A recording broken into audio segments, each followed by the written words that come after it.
Hello to all you diligent truth seekers. Welcome back to the channel where we tackle the world one liberal narrative at a time.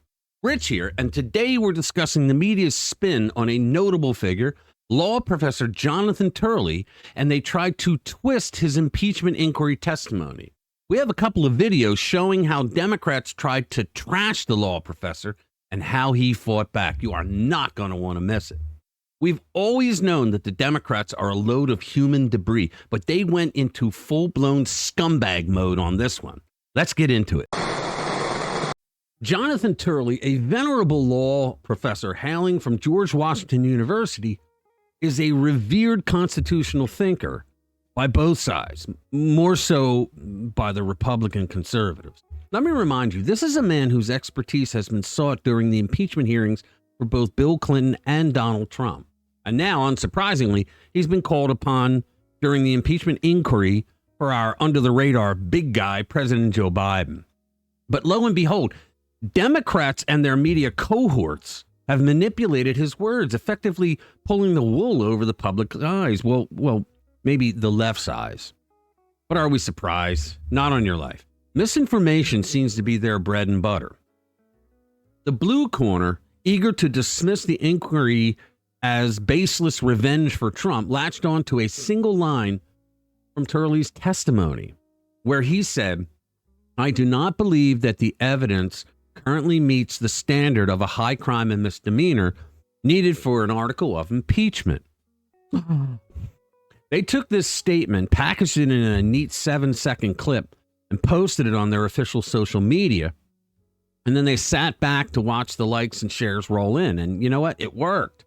The Daily Beast, congressional reporter Jamie Dupree, as well as the Biden campaign, the New Republic, and other leftist garbage bins wrote exactly the stories that the Democrats were looking for. But here's the catch.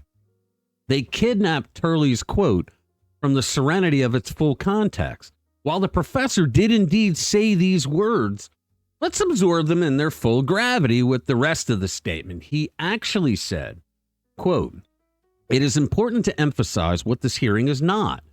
It is not a hearing on articles of impeachment. The House has launched an impeachment inquiry, and I am appearing to discuss the history and purpose of such inquiries.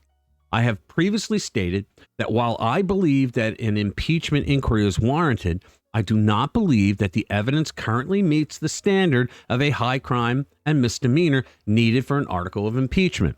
The purpose of my testimony today is to discuss how past inquiries pursued evidence of potentially impeachable conduct." Now, Turley understands it's merely an inquiry at this point, not a full-blown impeachment. However, he highlighted that there's enough churning in the pot to warrant an inquiry, which may well unfold ample evidence for impeachment. But I guess the Democrats missed that part while cherry-picking their deceptive little narrative. Even during the distortion stunts by the Dems, Turley stated the inquiry's purpose. He said, quote, "The House has passed the threshold for an inquiry into whether President Joe Biden was directly involved or benefited from the corrupt practices of his son Hunter and others." But wait, it didn't stop there. The liberal media and House Democrats, in their need to villainize anyone who doesn't parrot their narrative, even attacked Turley's reputation. Meanwhile, during the hearing, the House Democrats tried to trash Turley's reputation by having Democrat Raja Krishnamurthy of Illinois. He questioned Turley over a 2006 Guardian op-ed in which he said that polygamy should not be punished. Now, he was representing the sister wives in a case of polygamy, where he was challenging the laws on the basis of individual rights. This was in Utah, of course. Now, here's where the Democrat goes all scumbag. The professor was arguing against what's known as morals laws, where he believes, his libertarian side, that the government should not be telling people how they should live their lives when it comes to moral issues like that. But this Democrat tried to peg Turley as supporting pedophilia because the man in the case who Turley was not representing and Turley actually condemned was a convicted pedophile. And as you will see, when Turley points that out. The Democrat had nowhere to go, so he acted magnanimous and said, like, you know, was he or was he not a convicted pedophile? Give it a watch.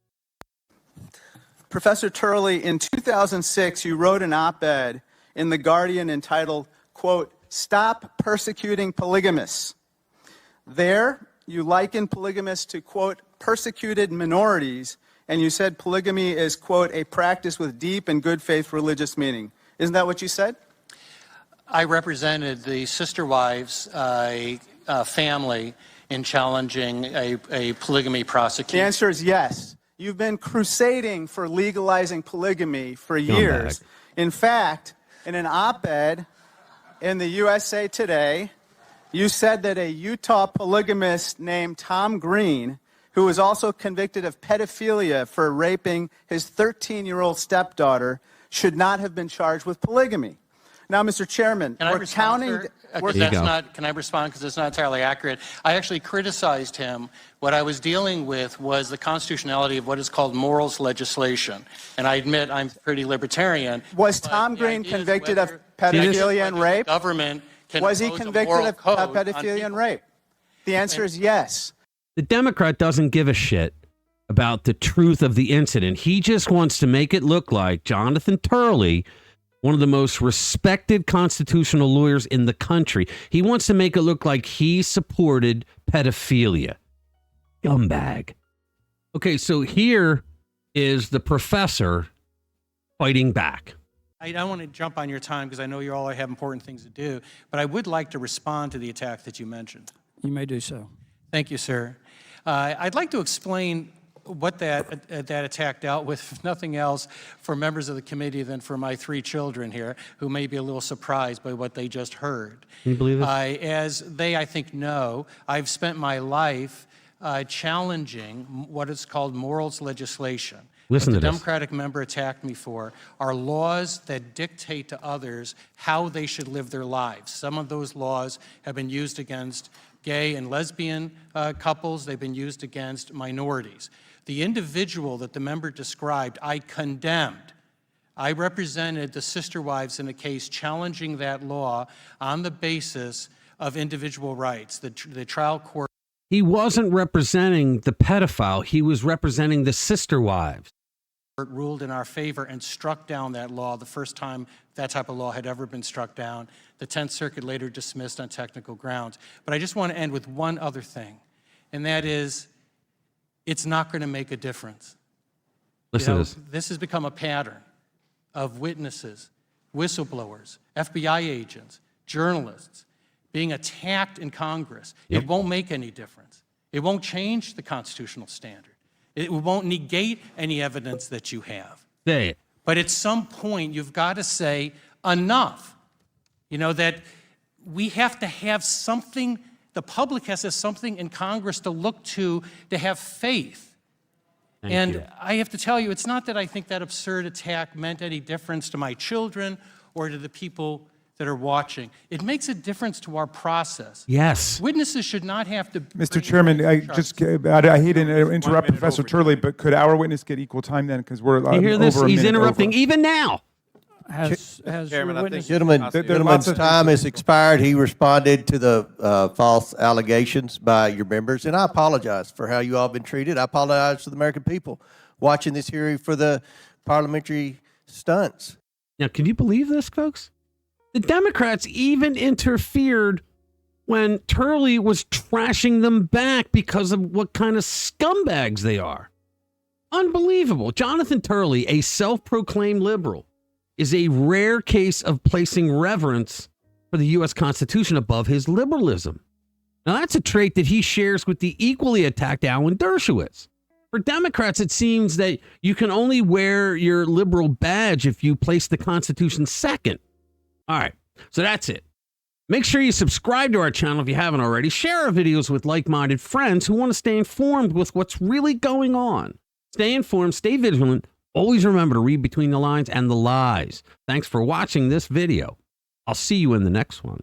Every day I'm looking for a way to return to the time when everything was easy to learn.